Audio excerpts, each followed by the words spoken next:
Okay. Hello, we're here interviewing today Jonathan Baxter, JT Baxter, as he's known.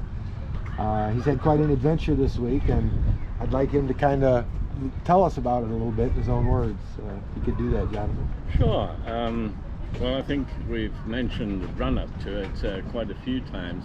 I had traveled over from Chicago, and I made landfall approximately the Washington State Park in Indiana, and then I started moving north up the coast. My whole goal was to get to, I believe it's Safe Haven, and berth for the night because it had been a long day and I was tired. Unfortunately, they didn't have a dock open, and so I had to keep moving. So I followed the coastline looking for a mooring or a safe haven type of deal, but I hadn't realized that on Lake Michigan you don't have moorings, not off the coast anyway. And so after about 32 hours of being awake, I decided it was time to drop anchor and get some much needed sleep. Well, that's when the excitement arrived, I guess. The following morning I woke up and I was on a beach, and it was quite a surprise. Now, what day was this? Oh my gosh, let's go back. I guess it was Sunday morning, and about 6-7 o'clock in the morning I woke up and I could hear the water beating on the sides of the boat, and in subconsciousness I thought somebody else was on board and they were making a noise, and I asked them to be quiet. I wanted to sleep.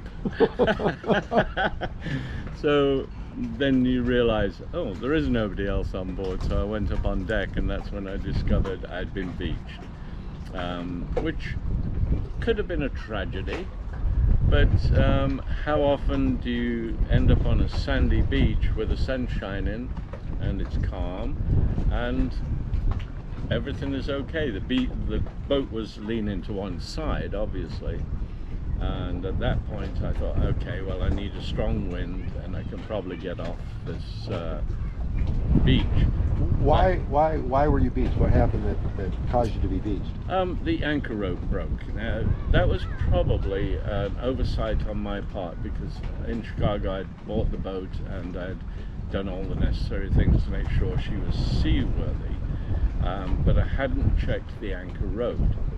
Now, normally I prefer to use chain, but when I inspected the anchor locker it was all rope.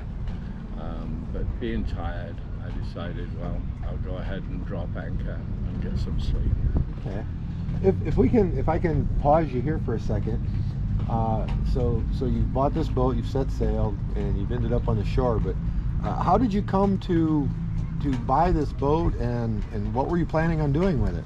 Well, in South Carolina, I was in a retirement community, and I kind of looked at everything that was going on around me with the other residents and realized that people tend to move in and get carried out, and that's not a good thought, but it is actually fact in so many retirement communities. It's like the dropping off point, the end stage, and I wasn't ready for that.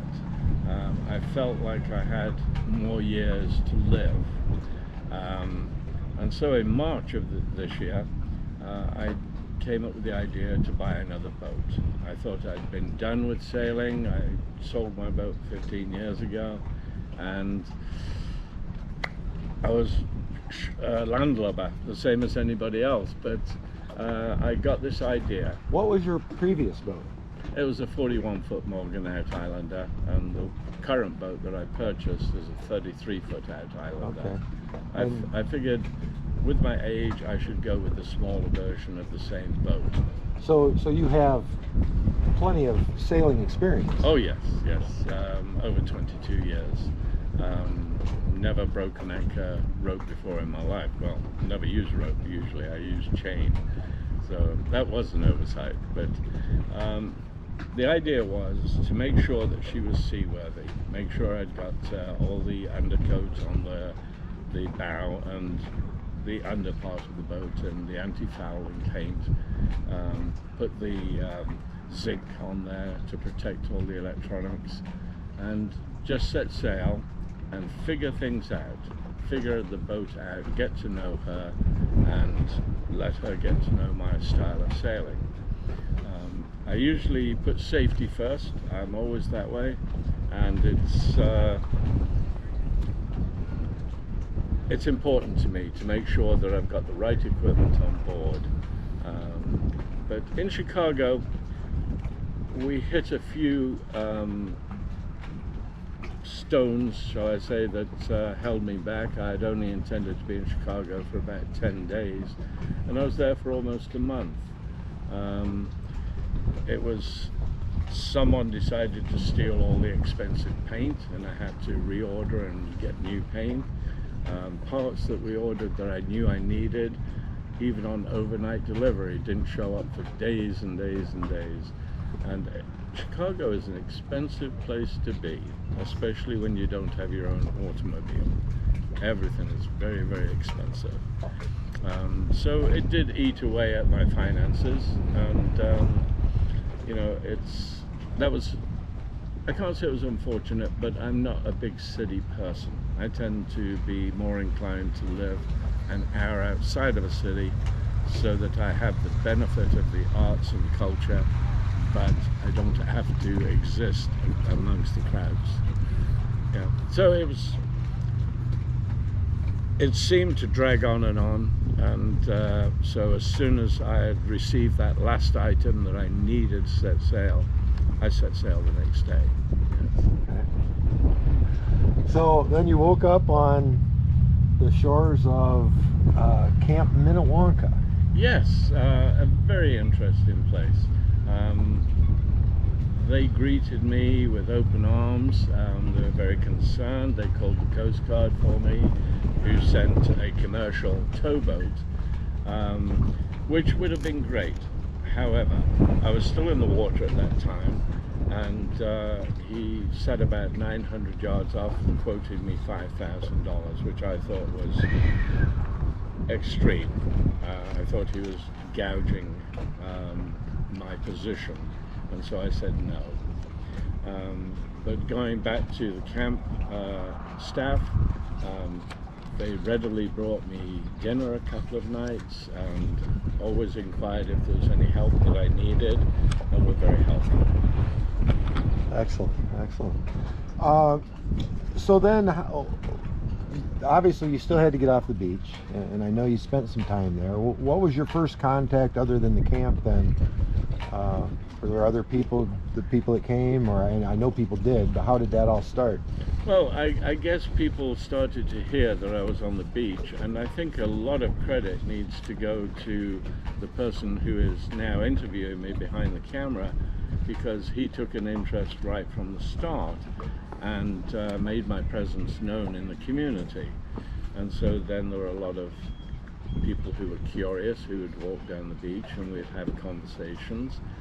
And it turned into be the most surprising event of my life so far, I think. The camaraderie, the interest, the concern, the willingness of the people to go out of their way to ask me if I needed help with anything, or if there was anything they could do for me. People would bring me food.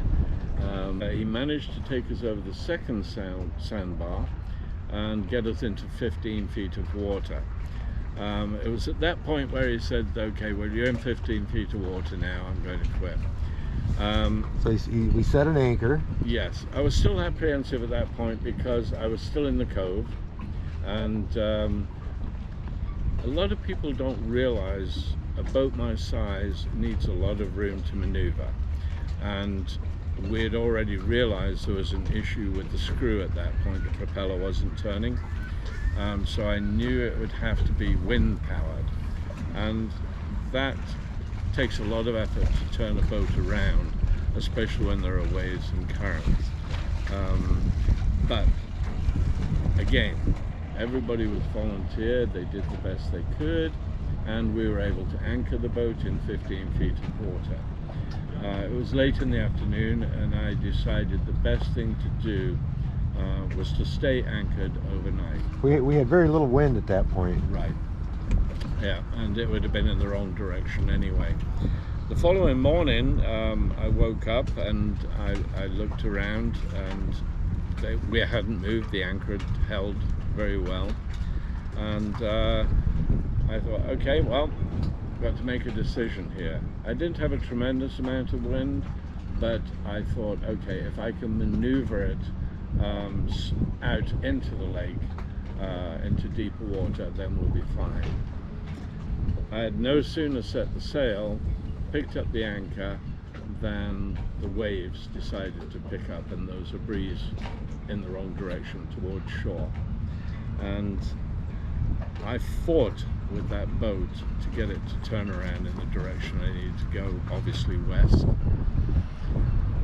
And it just would not turn. The current, the waves, and the wind action were carrying it back in the same direction it had come from.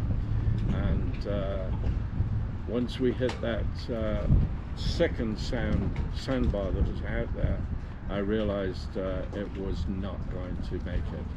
So quickly I got the anchor back out and set it in place and worked the rode out to give me enough pull, and basically sat where we were the day before, and that was much better than being up on the beach. You were still semi-floating, but you were rocking on your keel. Yes, you bouncing could feel on your the keel bounce, and you still had a sandbar to get it. Yes. At least halfway across. Yes. Okay. Yes. So I had come down to the beach early that morning, and I'd seen you were still there. You hadn't set sail yet. There was a little bit of breeze. I think I called you on the phone. Well, you hadn't called me yet at that point. I was already down there, and I thought, well, he's probably getting the first decent night's sleep he's had in over a week.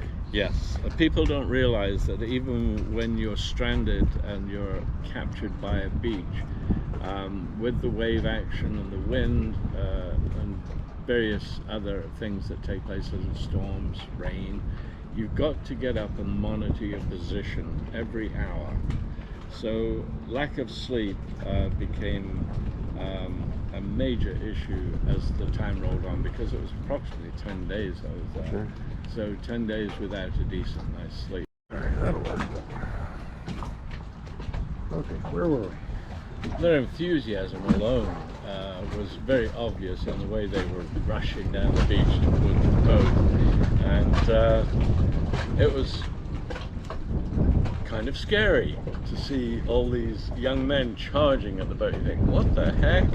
And they immediately took up positions around the boat, determined to push this boat off. The boat didn't move. Again, you know, over 7 ton, Yes. almost 8 ton of weight there. Yes, and the coach followed them down the beach. I had no idea who they were at that point in time until I saw the coach's t-shirt and realized they were a football team from Shelby, and I had no idea where Shelby was. I wondered if they were a visiting football team or something.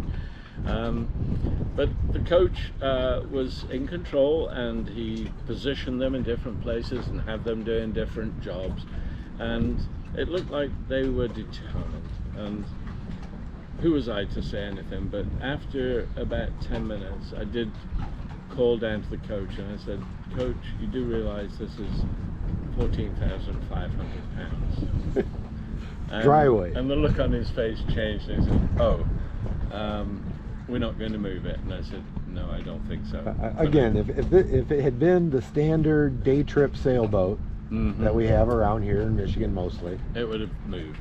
Yes, probably. But the enthusiasm alone was electrifying in the air, the way that they were determined. and that was early on, right? You had only been there a couple days at that point, or a day? It may have been 3 or 4 days, so I'm not sure Okay. now. One day tended to blend with the next because I was stuck on the boat most of the time. But I wanted to go back to some of the conversations that I had with people. Just the goodwill, the good intent, the good thoughts. It's what you wish to see in people, but seldom do these days. People are busy with their own lives. People have their own issues to contend with, and they don't necessarily put themselves out there to take on another issue. And I've got to say that entire community impressed me with the way that they took it in hand and made it part of their lives. There was the Stony Lake community and surrounding areas that Yes. people came in from. There were people who were in the area on vacation from Chicago and other places, Yes, and they just came out to help. they did. They were following the story and decided they wanted to be part of it. And you couldn't wish for a better Well, reaction. I must say, I've never posted anything on Facebook that got the kind of responses this story has. Mhm. People have been very interested, following. I would get hundreds and hundreds of reactions within a few hours of posting something. Yes. I don't know if they're just interested in the story itself. Some of them may be fans of yours from your novels. Some of them were actually. A lot contacted me through my website because they'd gone onto Google or Facebook or watched the television reports, and not only curious, they were concerned, and they wished me well, and again, the goodwill. Close, distant, it didn't seem to matter. It wasn't. You see that type of thing happening in major crisis. A tornado comes into a town, a hurricane, a flood. People tend to come together. This wasn't really that kind of a situation. There was no risk of loss of life. No. We just saw someone in trouble, and so many people wanted to come help. And that was what was beautiful about everything. I am the type of person that if I see somebody in need or could use a helping hand in some way, I always do it. Well, my understanding is that you've done a lot for some charities and things that you're Yes. Through your being an author. Yes. The books that I write are based on true life stories of women in crisis usually.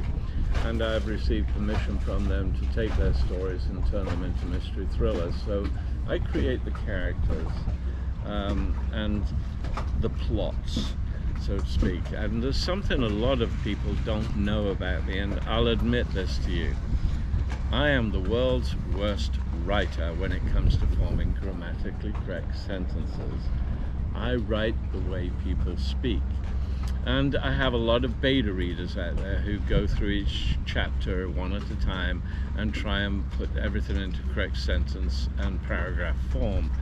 And sometimes I accept it and sometimes I ignore it, because nobody that I know talks in grammatically correct sentences. So in conversation, I want it to appear, this is conversation. And we get halfway through a sentence sometimes and we think of a completely different topic and include that in the sentence. So yes, I have a few critics out there who say, well, this is not the best written book in the world, but they love the characters and they love the plot. So you write like Donald Trump talks. I don't know. I haven't compared the two, but no, I don't want to draw that comparison actually. And I have to invent new spellings for words for the way some people pronounce it, and their intonation is different, or they have a long drawn out effect on a word, so I have to recreate the words. But that would be like a Brit with a mouthful of marbles. There you go. And then you take people from different parts of the world, they do use the intonation differently, so I've got to figure that out because I want it to appear realistic. But you take, for instance, not to get off topic of what we're doing, but you take a true Southern lady and the way that she talks and the phrases that she uses, they're usually double-barreled. They'll mean one nice thing and one bad thing. Oh, bless your heart. Yes, and you've got to figure that out. And then some of the words, when they say please, well, it's not just one, it's 5 easy. You have to figure it all out when you write the stories. But absolutely. But people love the characters that I create, and they love the plots. And I get lots of compliments and emails from people who say they have benefited from reading the story. Now, I'm sure most people, or many people, assume that, you know, because you've written several novels and been a very successful author, that you're very wealthy from all that. No. I just exist on my pensions. I tend to believe that there is always somebody in a worse situation than you are. So the royalties go directly to charities, women's crisis centers. I also support an orphanage in India, because in India they tend not to value young girls, and they get sold into prostitution. They're taken in, obviously there's a limit to what I can do. They're taken in, they're educated and schooled, and then we help them find positions later on. Yes, I have needs all the time, the same as anybody else, but there are people in worse positions that could use that bit of help more. And I think we all need to do our part. You pay it forward. And if you pay life forward, karma usually takes care of you.